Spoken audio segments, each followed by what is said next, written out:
ஒரு அழகான காட்டின் நடுவே தெளிந்த நீரோடும் ஒரு அமைதியான நதி இருந்தது.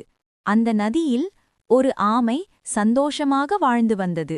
ஒரு நாள் அந்த நதியின் மேல் பறந்து கொண்டிருந்த ஒரு சின்ன பறவை தவறி நீரில் விழுந்தது. நீரில் நனைந்ததால் அதன் இறக்கைகள் கனமாகி அது பறக்க முடியாமல் தவித்தது.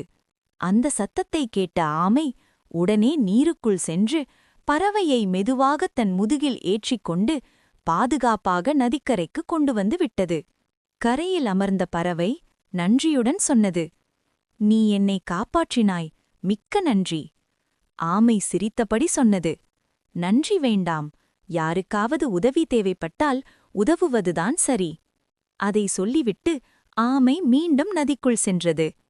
பறவையும் ஓய்வெடுத்து சிறிது நேரத்தில் பறந்து சென்றது. சில நாட்கள் கழித்து கடுமையான மழை பெய்தது.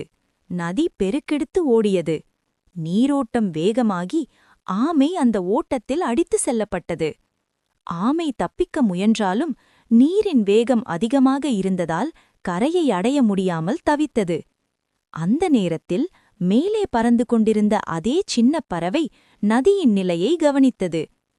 அது ஆமை இருக்கிற நதி என்று புரிந்து கொண்ட பறவை உடனே அருகிலிருந்த ஒரு மரத்திலிருந்து நீளமான கொடியை தன் அலகில் பிடித்தெடுத்தது.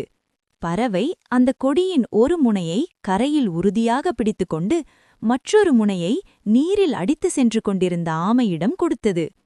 ஆமை அந்த கொடியை பிடித்துக் கொண்டது. மெதுவாகவும் தைரியமாகவும் அதை பிடித்தபடி நகர்ந்து இறுதியில் பாதுகாப்பாக கரையை அடைந்தது. கரையில் வந்த ஆமை பறவையை பார்த்து மகிழ்ச்சியுடன் சொன்னது, "நீ இன்று என் உயிரைக் காப்பாற்றினாய்." பறவை மெதுவாக சிரித்து சொன்னது, "நீ ஒரு நாள் எதையும் எதிர்பார்க்காமல் எனக்கு உதவி செய்தாய். அந்த அன்புதான் இன்று உனக்கு உதவியாக திரும்பி வந்தது." அந்த நொடியிலேயே ஆமையும் புரிந்து கொண்டது, அன்பு ஒருபோதும் வீணாகாது.